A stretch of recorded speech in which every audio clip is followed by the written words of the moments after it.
안녕하십니까, 정경수입니다. 코로나19 사태로 얼마나 고통이 많으십니까? 이 어려운 시기에 1년 동안을 우리가 시련을 당할 만큼 당했죠.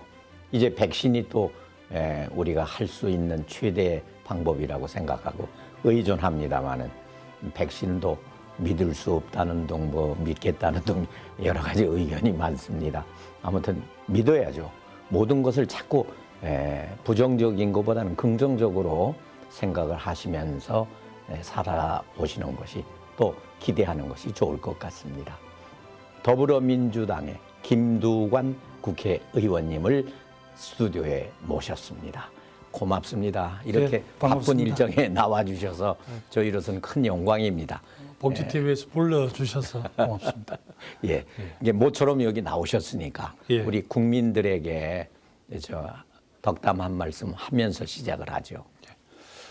신축년 새해 우리 국민들께서 많은 그 꿈과 소망을 그리고 계실 텐데요.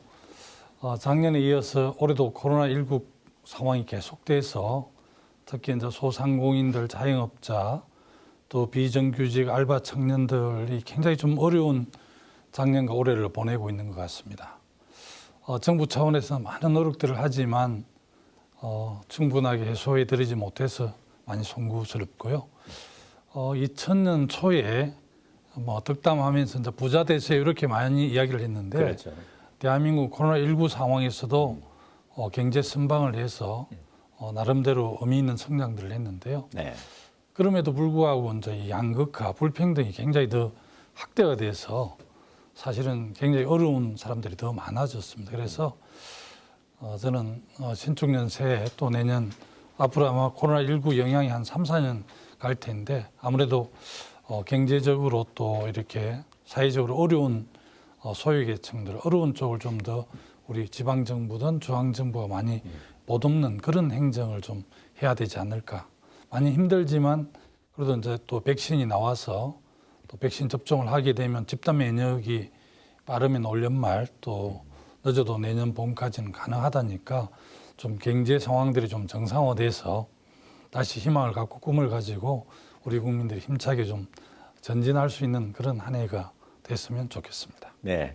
특히 또 김두관 의원께서는 남달리 국회에서 코로나19 사태 극복 대책위원회 공동위원장을 좀 맡고 계시죠. 예. 네, 그러니까 아무래도 많은 관심과 책임을 느끼실 텐데 힘드시겠습니다. 일단 기획재정위원회 위원이기도 하고요. 예. 코로나 국난 극복 이제 공동위원장을 맡고 있는데요. 네. 아무래도 이제 당정 협의를 통해서 1, 2, 3차 재난지원금을 상당히 많이 지원을 하기도 했고 지금 국회 4차 재난지원금 한 20조 규모로 네. 지금 또 어려운 국민들께 좀 폭넓게 또 덮게 이렇게 좀 지원을 하려고 그럽니다. 그리고 이 어느 정도 이제 코로나 극복이 되면 경기 활성화를 위한 전체 국민들에게 보편적 지급도 해서 경제를 좀 살려내야 되지 않는가. 우리나라는 OECD 국가 중에서 작년에 마이너스 3.1% 정도 네. 역성장을 했고요.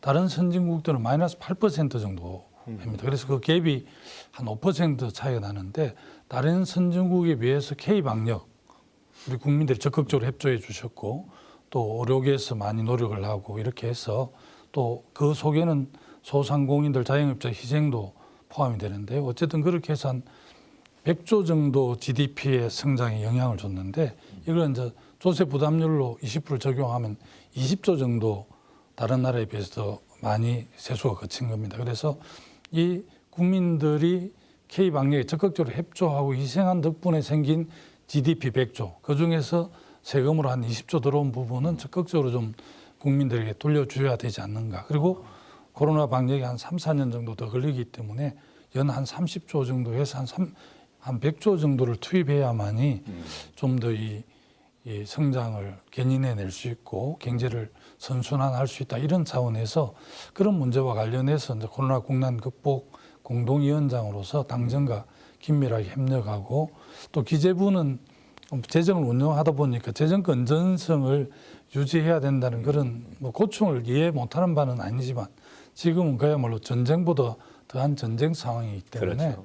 좀 더 확장적 재정, 달리 말씀드리면 적극적 재정 정책을 해서 이 국가가 부채가 늘어나지 않으면 오히려 국민들이 가계부채만 해도 지금 1,600조인데 국민들이 더 빚을 많이 안게 되니까 지금은 그런 상황이라서 오히려 정부가 국채를 발행해서라도 좀 정부 국가가 빚을 더 지는 게 낫다. 이런 관점에서 저희들은 이제 재정당국에 적극적으로 좀 요청을 하고 있는데 또 기재부를 비롯한 재정당국에서는 좀 더 어려움을 좀 표시하고 있고 해서 약간의 뭐 의견에 대한 견해차도 있습니다만 대체적으로 이 상황이 어렵다는 걸 다 이해하고 있기 때문에 일단은 저희들 당의 그런 제안들을 재정당국에 적극적으로 받아들여서 4차 재난지원금 한 뭐 19조 플러스 알파 정도, 한 20조 정도로 지금 마지막으로 내일 모레 27일 날 당정 고위 당정회의를 통해서 이제 이 추경에 반영하려고 합니다. 네. 그 SNS 활동이 그렇게 쉬운 일은 아닌데 예. 그 SNS를 많이 또 관계하시고 특히 젊은 층과 소통의 길을 또 열고 하시는데 해보니까 어떻습니까?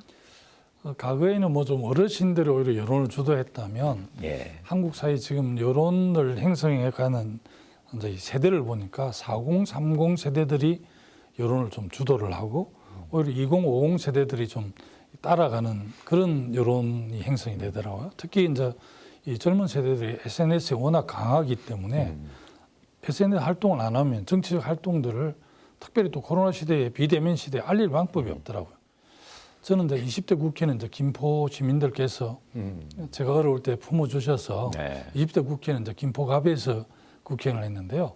김포가 지금 매년 한 3만 이상씩 늘어나서 김포가 지금 50만이 넘는 도시가 됐는데 그렇죠. 그러다 보니까 교통, 교육 이런 쌍교 문제가 계속 현안이 되는 겁니다. 네. 그래서 제가 2016년에 당선돼서 2020년까지 4년 동안은 지역 현안만 챙기기 바빠서 네. 국가적 의제에 대해서는 제가 사실은 관심을 못 가졌습니다. 그러나 이제 제가 다시 지역구를 경남 양산으로 옮겨서 지금은 제 지역구 양산을인데요. 네. 또 부울경에 여러 가지 해난들이 많으니까 부울경 시도민들께서 저에게 좀 국가적인 의제에 대해서 좀 정책 대안도 좀 만들어내고 목소리를 내달라는 강력한 요구도 있고 또 저도 이 지역을 대표하는 지역 대표성도 있지만 국회에는 또 5,200만 전체 국민을 대표하는 국민 대표성이 더 강하지 않습니까? 예. 그래서 여러 가지 주요 해난에 대해서 목소리를 내는 방식 여러 방식이 있는데 이제 페이스북을 통해서 견해를 내고 그것을 언론에서 이제 받아서 보도하고 이렇게 하면서 여론이 형성되기 때문에 굉장히 어렵다고 생각했지만 또 해보니까 좀 익숙해지면서 지금은 제가 페이스북에 글을 쓰면 상당히 많은 언론들이 그걸 받아서 또 보도를 하시기도 해서 예. 저는 SNS를 통해서 정치 활동을 하는 과정을 쭉 이렇게 해보면서 옛날에 비해서 참 편리하다. 그렇죠. 옛날에 뭐 직접 예, 다 만나서 해야 되는데 맞아요, 지금은 SNS를 통해서 페이스북에 글을 쓰면 반응들이 뭐 좋아요도 한 많게는 몇천 개도 걸리고 그렇죠. 적게도 한 7, 800개 이렇게 걸리면서 또 자기 걔네들을 쭉 내십니다. 그러면 제가 쭉 밤늦게 쭉 올려준 글을 스크린 내서 또 내가 공부하기도 하고 해서 저는 뭐 SNS 활동이 조금씩 익숙해지고 있습니다. 네. 그 김두관 의원 하면은 뭐 이제는 전 국민이 모르는 분이 없어요. 그게 이제 그만한 정치 경력, 행정 경력을 쌓아오시면서 그만한 큰 일을 하셨기 때문에 그렇다 이렇게 생각을 할 수가 있는데 언제부터 이 정치에 관심을 가졌습니까?라고 물으면 될까요?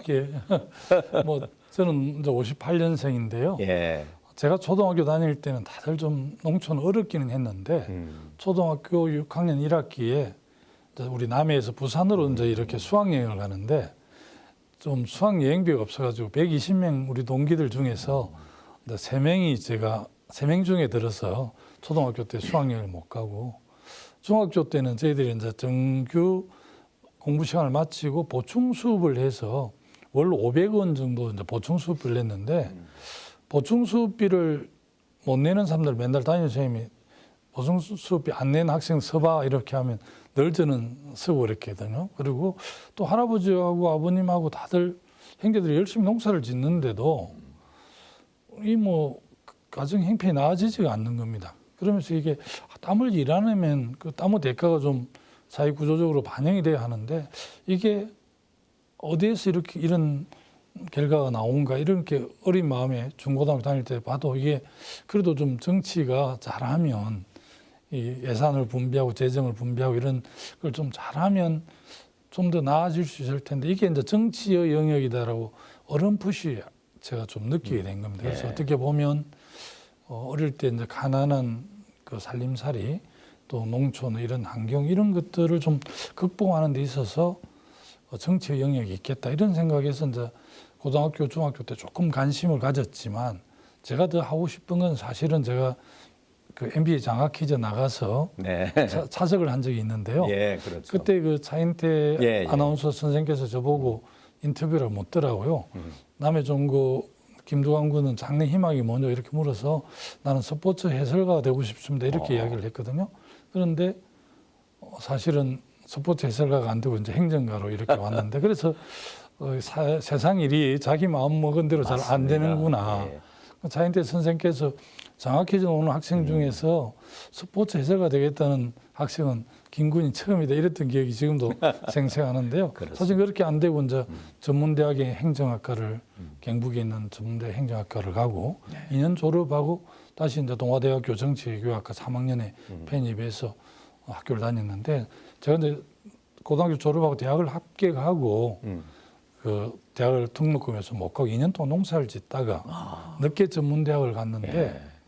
거기 가보니까 이제 그때가 정식으로는 77학번이어야 하는데 79학번이 됐고 네. 그 79는 10월 26일 박정희 대통령이 시해를 하고 80년 그 소용돌이 강주 항쟁이 그렇죠. 일어나고 이렇기 때문에 그런 활동들을 자연히 대학생들로 하게 되면서 사회 문제에 눈을 뜨게 되고 오히려 이제 스포츠 해설가가 꿈이었는데 오히려 사회운동, 예. 정치운동 쪽으로 좀 제가 전환한 계기가 됐는데 어떻게 보면 제가 정치를 하게 된 근본 출발점은 가난에서부터 출발하지 않았을까 싶습니다. 그 다른 정치인과 다르게 우리 김두관 의원께서는 정치 또는 행정 큰 일을 하기 위해서 출발을 젊은 청년이 이장직이라는 데 도전을 했단 말이에요. 예. 그래서 굉장히 국민들이 관심도 가졌고 아주 새로운 그 초점이 됐었던 주인공인데 그때 그 이장을 시작하게 되는 무슨 동기가 있었습니까?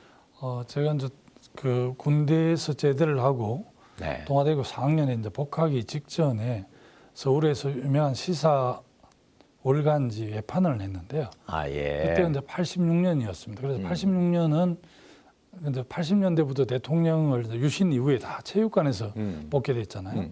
그래서 86년도에 전국적으로 직선제 개헌 운동이 굉장히 강하게 일어났는데 그렇죠. 그 당시 이제 제야 민주단체인 민통련이라고 있었습니다. 민통련에 제가 이제 사회부 간사를 했는데 직선제 개헌 투쟁 청주 집회에서 제가 그 지원하러 갔다가 외부에서 이제 그 데모를 지원하러 왔다고 해서 바로 청주에서 제가 구속이 됐는데요. 집회 및 시위에 관한 법률 위반으로 구속이 됐는데 나중에 집행유예로 나왔습니다만 한 3개월 정도 네. 구속이 돼서 거기에서 한 저를 돌아보게 됐는데 서울 쪽은 워낙 맹망가들이 많고 사회운동하는 분들이 많고 제 고향인 이제 하동 남해 하동은 야당 운동하는 분들은 있지만 근본적인 사회 변해 운동을 하는 분들은 없더라고요. 그래서 고향으로 가서 제가 그 운동을 하겠다고 생각하고 이제 학교 졸업하고 제가 고향으로 들어가게 됐죠. 그런데 고향 들어가서 이제 농민의 활동도 하고 또 마을 이장도 하고 이렇게 해서 이제 마을 이장을 하게 됐는데 자연스럽게 이제 마을에 보통 나이 어르신들이 이장을 하는데 그렇죠. 이제 제가 뭐 동네에서 우리 집안이 인심을 잃지 않았는지 이제 어르신 뭐 형들 덕에 제가 대학 졸업하고 고향에 갔는데 이장을 하겠다니 젊은 이장한테 말을 좀 맡겨보자 이렇게 해서 제가 이장을 맡게 됐고 이제 마을의 주요 해난이 이제 우리는 바다를 끼고 있는 자연 마을인데 그 어촌 이제 전체 마을 호수는 150호 정도 되는데 어촌계 20가구만 바다에서 올라오는 소득을 자기들이 가져가는 거예요. 이건 좀 마을 의장인데 좀 부당하다 해서 마을 전체 가구에 다 이렇게 배분하게 하는 것도 했던 기억이 나고요. 또 마을 안기를 넓히려고 그러니까 이 백목 현상이 있는 집에 어른이 안기를 전혀 안 넓혀주는 겁니다. 땅이 귀하니까. 그래서 이제 친구 아버님이었는데 제가 소주도 사가고 한 3번, 4번 방문해서 설득해서 마을 안기를 더 넓히고 이런 활동을 한 점을 하여튼 우리 이장할 때 한 일인데 그 점도 좀 더 저를 이제 잘 봐주신 거고요.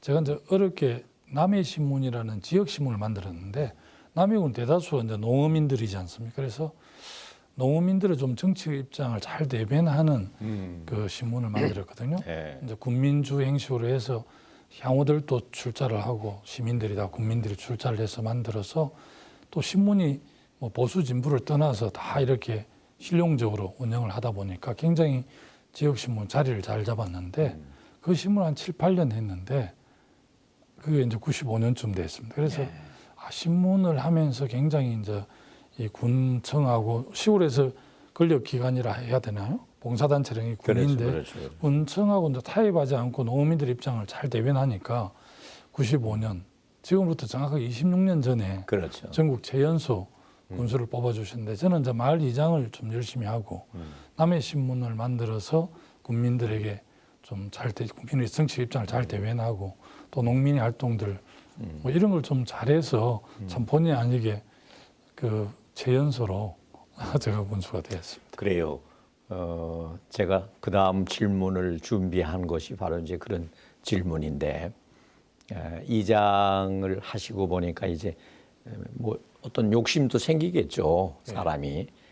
그래서 이제 1995년에 지금 말씀을 들어보니까 군수로 도전을 해서 또 군수가 되셨고 또 그 다음에는 이제 또 언론의 필요성, 지역 발전을 위한 여러 가지 정보 제공 뭐 이런 것 등등이 필수적으로 필요하다. 막 이런 생각을 하셔가지고 또 남해 신문을 만들었어요. 창간을 하셨다 이런 얘기인데 참 잘하셨네요. 예. 그래서 남해 신문을 만드셔가지고 어땠습니까? 남해 신문이 이제 2만 부 정도를 발행하는데요. 그렇습니까? 만 부는 남해군에 다 이렇게 2만 가구 정도 되는데 절반 정도 가구에 이제 배포가 되고요. 만 부는 이제 우리 고향 분들이 이 마산, 창원, 부산, 울산, 뭐 여수, 진주, 네. 수도권 남해군 인구가 지금 4만 몇천인데 나가 있는 향후들은 한 40만 되지 않습니까? 제 행적 6행제인데 제가 남해 살다가 다 저기까지 나왔으니 지금 고향집이 좀 비어 있거든요. 그렇겠네. 그 뭐 제 옆집 8행제도 그러고 다 그렇습니다. 그래서 이 이제 특히 남해 분들은 이제 남해라는 지금은 대교가 놓여 있지만 옛날에는 섬이었기 때문에 굉장히 결속력이 강합니다. 그러니까 남해 신문이 성공한 그 배경에는 향후분들이 구독료라든지 광고를 아주 많이 실어줬습니다. 그래서 굉장히 그 재정이 빨리 안착이 되고 그야말로 향후와 고향분들하고 그런 다리 역할, 가교 역할을 해서 굉장히 이제 신문이 잘 됐죠. 그리고 그 신문 잘 된 거 하고 그거는 이제 제가 군수되기 전까지 군수되고 나서 이제 사직을 했고요.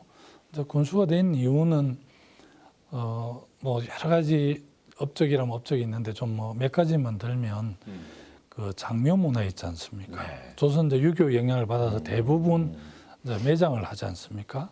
근데 이제 매장을 합법적으로 하면 되는데 매장 및 묘지에 관한 법률에 의하면 50호 이상 있는 자연마을은 300m, 국도에서는 500m 떨어진 데만 묘지를 쓸 수 있게 돼 있는데 뭐 아버지 어른들이 저 밭대기에 내를 써달라고 유언을 하니까 그냥 불법으로 많이 조성을 하는 겁니다. 맞아요. 남해가 이제 유명 관광지인데 온통 묘지 천지죠. 그래서 매장 및 묘지에 관한 법률에 근거해서 내가 강력하게 단속을 했거든요.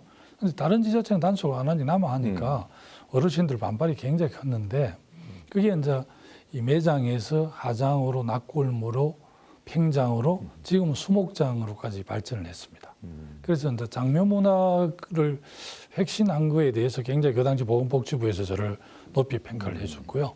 2000년 덴마크 월드컵 2000년 월드컵 때 덴마크 팀이 남해 전지훈련을 했는데 제가 군수 때 이제 항무지 10만 평에 축구장, 야구장을 만들었는데 그 축구장이 전부 다 짠디를 갈았습니다.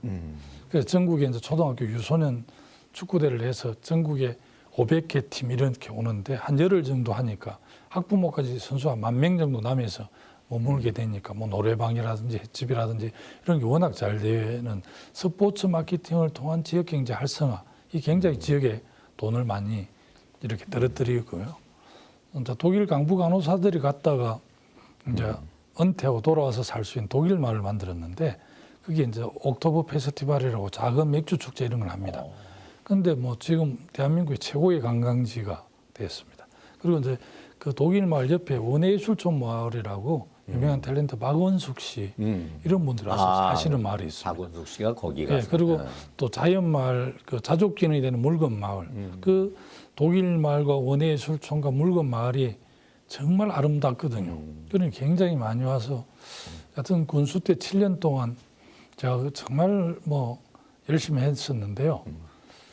저는 이제 가끔 그런 생각은 해봤습니다.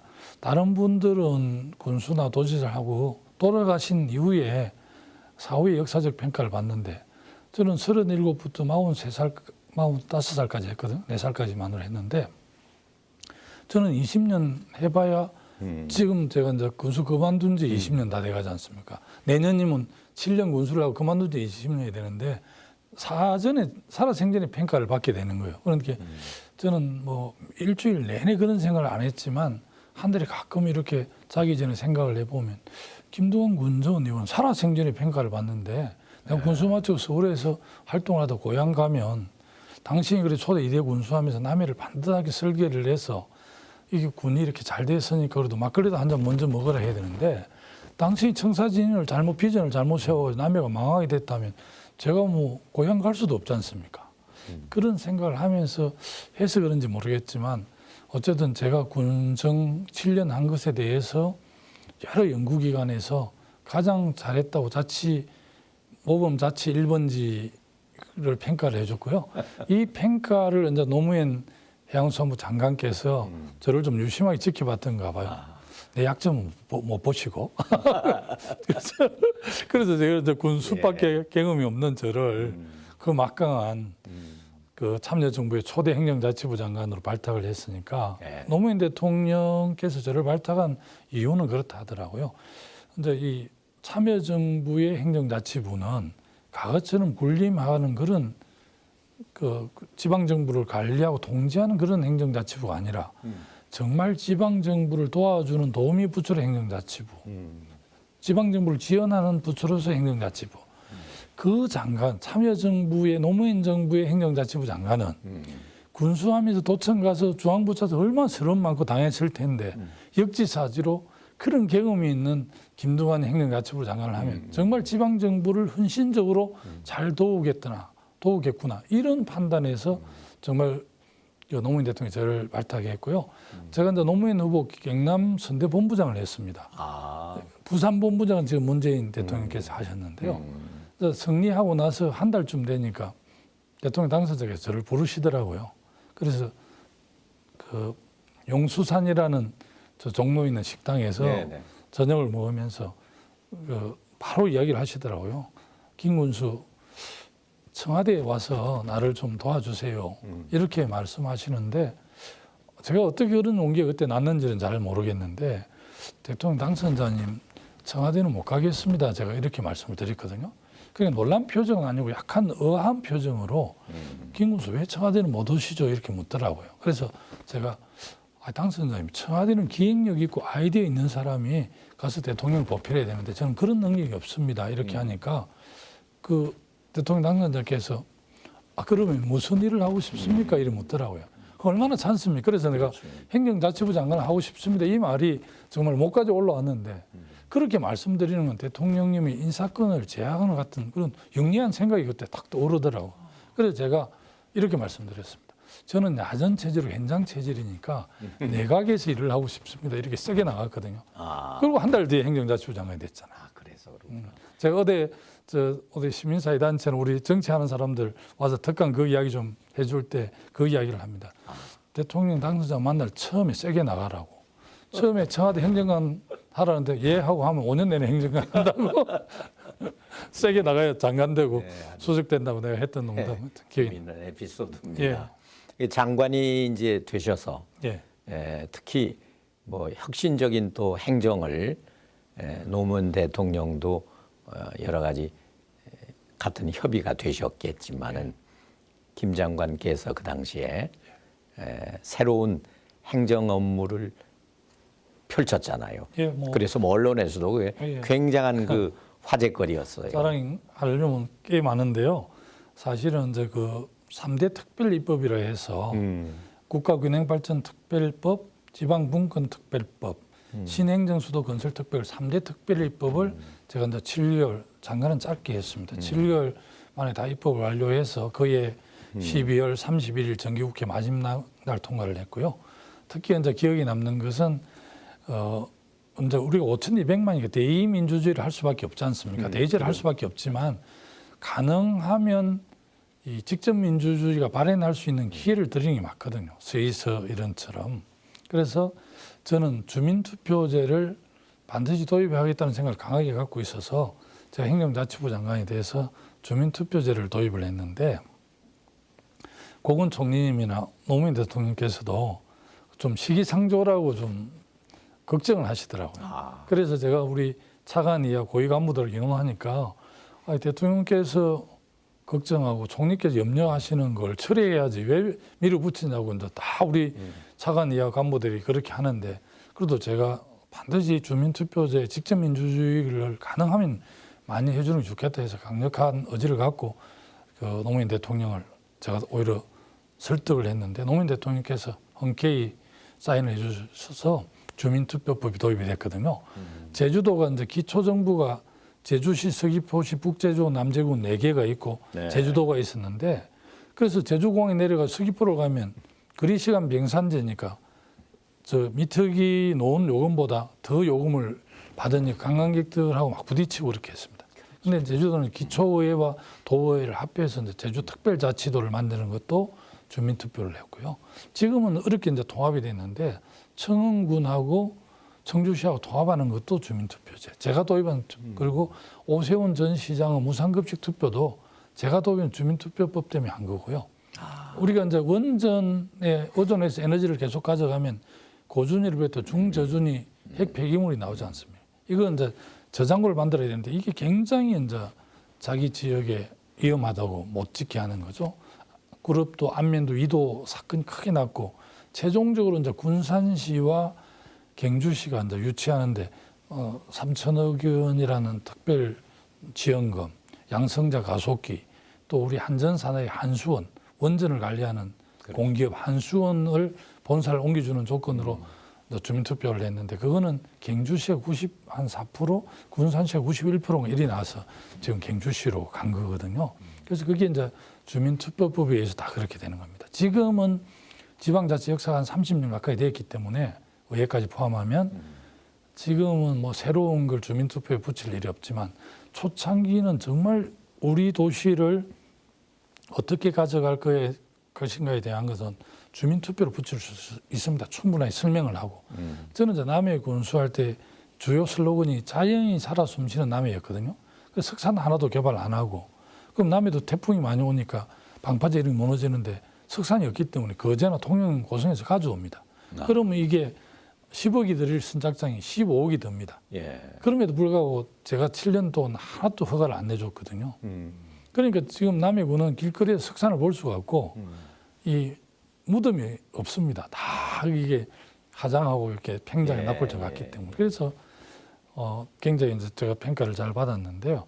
이제 남해는 뭐 물도 없고 노동자가 없으니까 그런 거죠. 그러나 이제 어떤 수도권에 있는 도시는 뭐 새로운 창업 도시로 갈 수도 있고 그 특성에 맞는 이 지방 정부가 좋은 게 지방 정부에 대해서 굉장히 폄훼하는 분들도 계시지만 이제 순기능과 역기능을 따져보면 지방자치 30년 동안 순기능이 저는 한 75%쯤 된다고 봅니다. 역기능은 이제 시장, 군수구, 청장들이 뭐 자기에게 유리한 자기 편드는 사람한테 승진을 해준다든지 또 수도권은 인허가 이런 게 굉장히 크게 걸려 있잖아요. 그래서 인허가를 인사권과 인허가권을 시장군수구청은 다 갖고 있기 때문에 어떻게 보면 막강한 권한이에요. 어떻게 보면 중앙정부 보고 맨날 권한을 내려달라고 하는데 그래서 이런 역기능이 있습니다. 가끔 그래서 뭐 그런 걸 보도를 크게 보고 우리 많은 국민들께서 약간 오해를 하셔서 기초지방정부 왜 없애라 이렇게 요구하는데 민주주의 꽃이 지방자치입니다. 그리고 226개 시군구가 그 지역의 상황과 조건에 맞는 발전 전략을 다 세우거든요. 서울이 남해나 하동이나 저 뭐 경북 어성군이나 담양군을 어떻게 잘 압니까? 잘 모르잖아요. 그런 걸 보면 그 지역에 대해서 가장 고민하는 사람들이 그 지역을 가장 잘 가꿀 수 있거든요. 그럼 그분들이 자기들 안목만 가지고 하는 게 아니라 그런 의지 플러스 전문가들이 컨설팅하고 자문을 해주거든요. 그래서 지방자치 굉장히 우리나라 지금 잘 가고 있는 겁니다. 간혹 가다가 이제 엉뚱한 일들이 있어서 거기에 이제 학대에 대해서 오해를 하시지만 저는 엮기능보다는 순기능이 훨씬 많다고 강력하게 나는 주장하고 실제 제가 다 경험했습니다. 제가 당에서도 참 좋은 지방정부 상임위원장 하면서 지방정부 심부름을 많이 했는데요. 재정, 권한 이런 걸 정말 좀 지방이 좋습니다. 대한민국 지금 세계 속의 선도 국가로 가고 있지 않습니까? 그렇지. 그렇기 때문에 중앙정부는 국방, 외교, 새로운 발전 전략 이런 큰 걸 하고 지방은 지방의회와 지방 언론들이 있기 때문에 이렇게 맡기는 게 저는 맞다고 생각합니다. 그리고 분권 잘된 나라들이 다 선진국이거든요. 가끔 오해를 합니다. 선진국은 지방자치가 잘 돼 있다 이렇게 하는데요. 지방자치가 잘 된 나라들이 다 나중에 선진국이 되는 겁니다. 그렇죠. 그렇습니다. 네. 그 김두관 의원님께서는 남달리 2장에서부터 시작을 해서 군수, 도지사, 장관 이런 여러 직책을 맡고 아주 멋있게 소화를 시킴으로써 뭐 이제는 해야 할 일이 딱 하나 있는 것 같아요. 이제 의회까지 이제 입성을 하셔서 국회의원으로서 또 남달리 그동안의 경험을 토대로 해서 행정 개혁도 해보셨고 여러 가지 정치의 새로운 바람을 이제 일으켰으면 하는 생각들을 국민들이 많이 하고 계시는데, 이제는 좀 대선에도 이제 꿈을 갖고 도전해야 할 시점에 오시지 않았나 이런 생각을 모두들 합니다. 어떻게 생각하십니까? 시대전환이라는 당이 하나 있거든요. 네. 그분이 지금 서울시장을 나왔는데 어떻게 보면 이제 시대 전환을 해야 되는 시대가 아닌가 저는 이런 생각을 좀 해보는데요.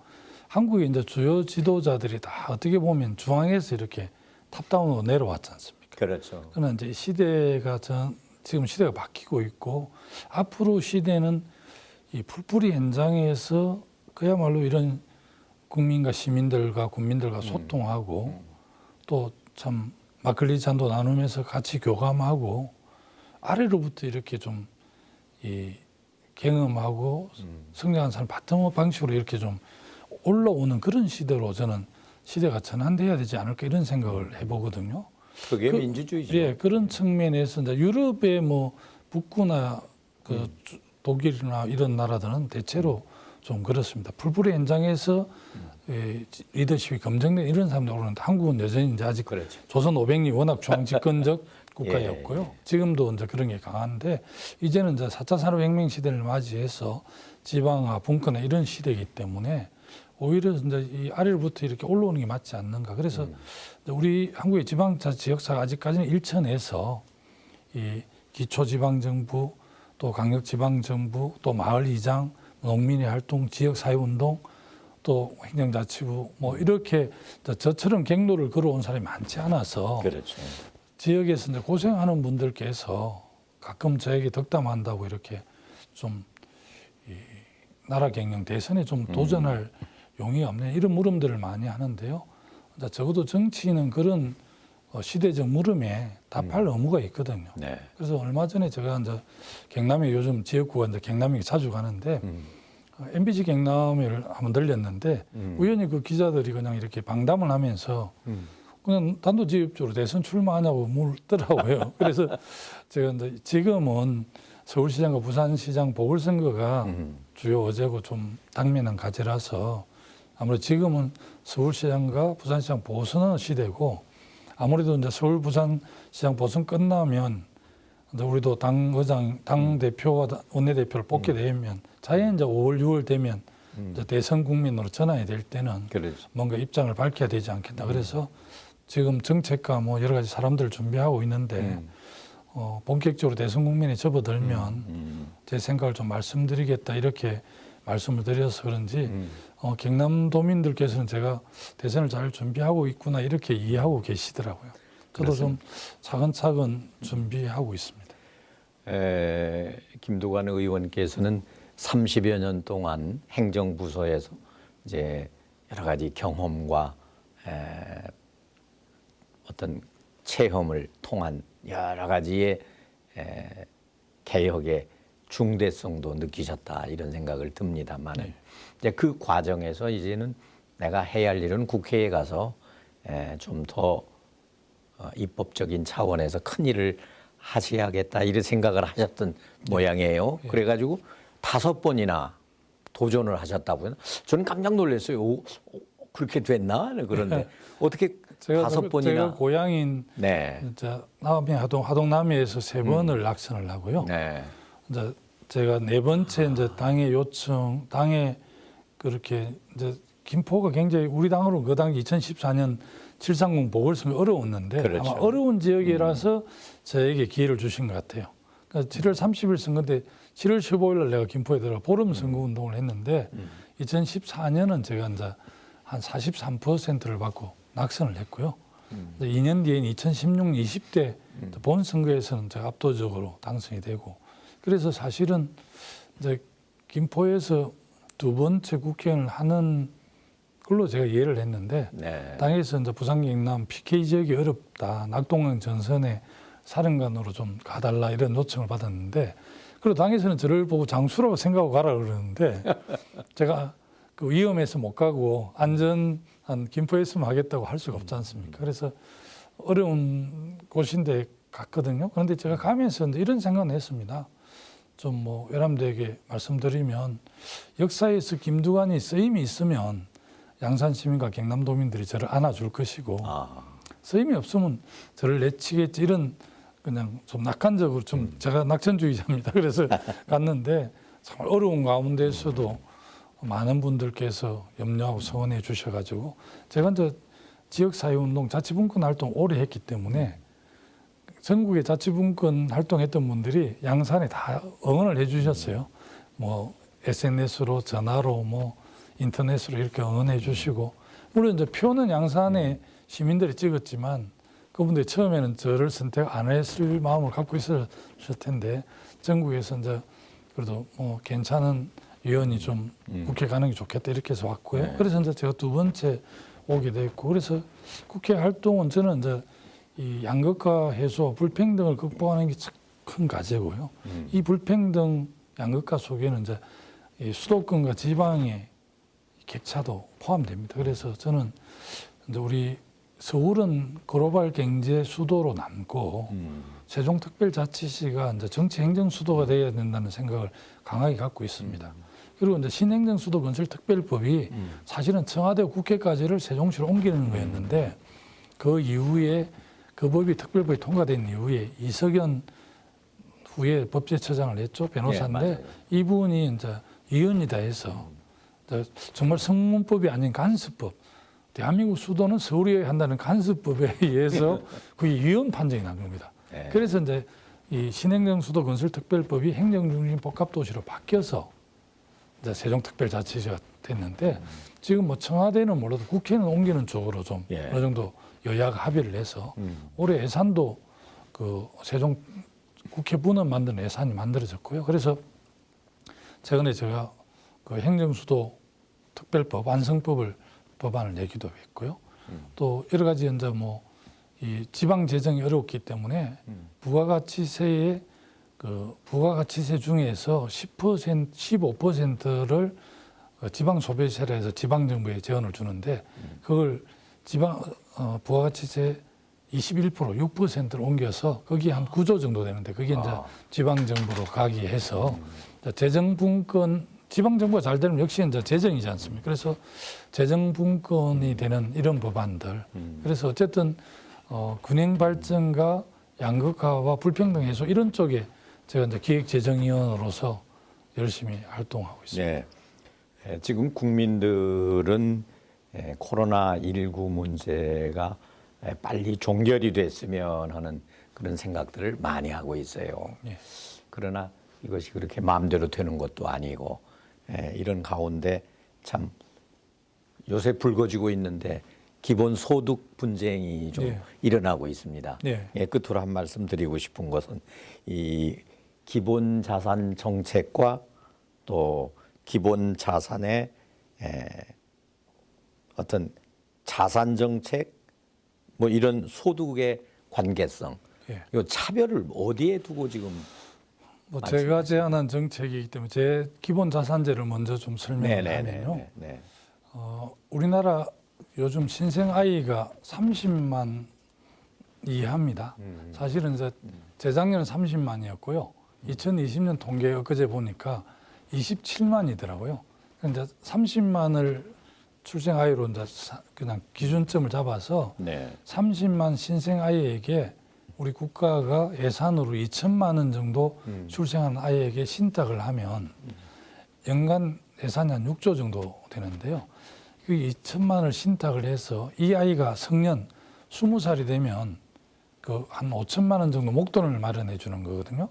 그 2천만 원은 이제 그 아이에게 주는 게 아니라 아이 이름으로 신탁을 하되 그 2천만 원은 국민연금이라든지 자산운용사에서 자산을 운용해서 20살 될 때 사회 진출할 때 이제 주는 건데 예를 들어 고등학교 다닐 때 우리 이제 졸업하고 20살 되면 5천만 원 나오니까 그렇죠. 한 5명이 언론에서 우리 창업을 하자 해서 창업 자금을 할 수도 있고 대학 등록금을 할 수도 있고 또 현금을 받는 사람은 그렇지만 이걸 이제 LH 앞으로 저는 이제 정부 조직법을 바꿔서 주택증을 싱가포르처럼 주택증이 신설이 돼서 이 주택증이 주거 복지 문제를 해결해야 된다, 주관해야 된다는 개인 생각을 갖고 있는데요.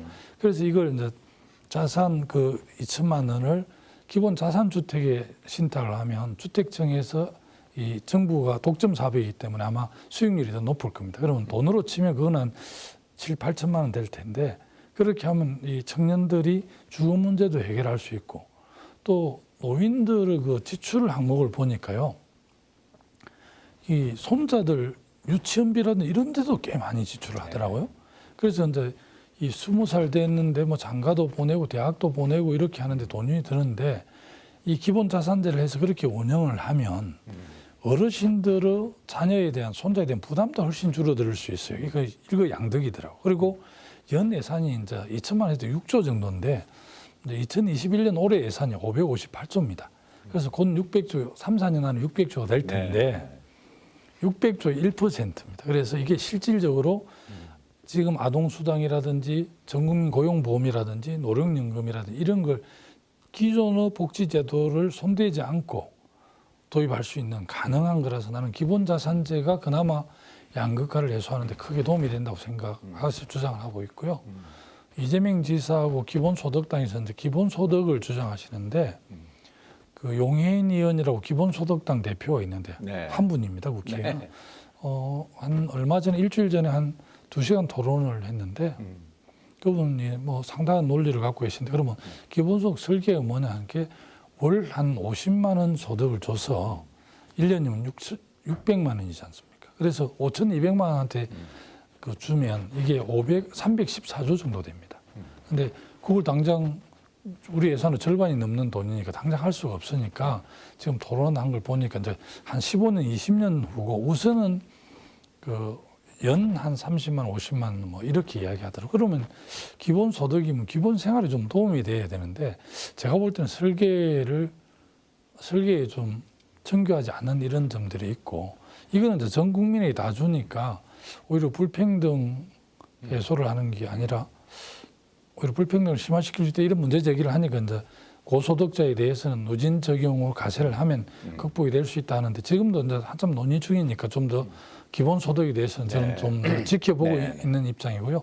기본적으로 이제 인공지능이라든지 빅데이터라든지 또는 드론이라든지 이런 자동화 설비를 통해서 기본적으로 일자리가 없어지고 놀게 되지 않습니까? 그럼 놀게 되면 이게 소비를 할 수 없지 않습니까? 소득이 없기 때문에. 그래서 일정 정도 기본소득을 줘서 소비를 하기 위해서 자본주의 시장 경제가 기본적으로 선순화할 수 있다는 거고 그래서 실리콘밸리 CEO들도 기본소득을 줘야 된다는데 이 어려운 사람에 대한 배려라기보다는 이 시장 경제 질서 자체가 와해되는 걸 염려해서 그런 주장한다는데 나는 뭐 기본소득은 좀 더 신중할 필요가 있다는 입장이고요. 저는 지금 당장은 오히려 제가 제안한 그 기본 자산이 훨씬 더 맞겠다. 대부분 우리 사람들이 상위한 자산 10%만 빼고는 대한민국의 대다수 자녀들이 흙수저로 태어나지 않습니까? 네. 그래서 흙수저로 태어난 이 아이들에게 그래도 국가가 한 번은 동수저가 금은수저는 안 되더라도 동수저가 될 수 있는 기회를 부여하는 제도고 적어도 그렇게 해야만 대한민국이 지속 가능한 사회가 될 수 있다는 사람을 그렇게 주장하는 건데. 잘 알겠습니다. 예, 그렇습니다. 시간이 그냥 벌써 다 돼버렸어요. 그렇습니다. 그렇게 흘렀어요. 예. 네, 끝으로 많은 분들에게 덕담 한 말씀으로 끝맺죠. 예. 예.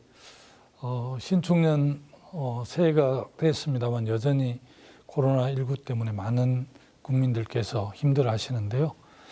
백신 접종이 이제 본격적으로 내일부터 시작이 되고 아마 이제 10월쯤 되면 충분하게 백신 양이 확보가 됐기 때문에 또 우리 의료인들께서 더 봉사해 주시고 노력해 주시기 때문에 이제 극복이 되지 않을까. 그래서 2022년은 그래도 좀 마스크를 벗을 수 있는 그런 날이 머지않아 올 수 있다 이런 희망을 갖고 이렇게 좀 담담하게 임해 주셨으면 좋겠습니다. 우리 정치권이 국민들 등 따뜻하고 배부르게 해야 되는 게 정치 요체라 하지만 또 저는 그게 한 덧붙여서 저는 정치가 국민의 마음을 편안하게 해주는 게 정치 요체가 아닌가 이런 생각도 해봅니다. 어쨌든 국민들이 많이 힘들어 하시는데 마음 편하면서 좀 그 경제 생활을 영위할 수 있도록 우리 정치권에 더욱더 분발하고 노력하고 또 많이 국민과 소통하면서 입법으로 또 예산으로 반영할 수 있도록 노력을 하겠습니다. 새해 건강하시고 늘 가정에 행운이 함께 하시길 기원드립니다. 고맙습니다. 감사합니다. 김두관 의원님을 모시고 쭉 얘기를 들어보니까 듣던 대로 들은 바대로 굉장히 서민적이면서 큰 일을 더 해야 할 주인공이다. 이런 생각을 해봅니다. 고맙습니다. 이렇게 나오셔서. 고맙습니다. 네, 감사합니다. 여러분 다음 시간에 뵙겠습니다. 감사합니다.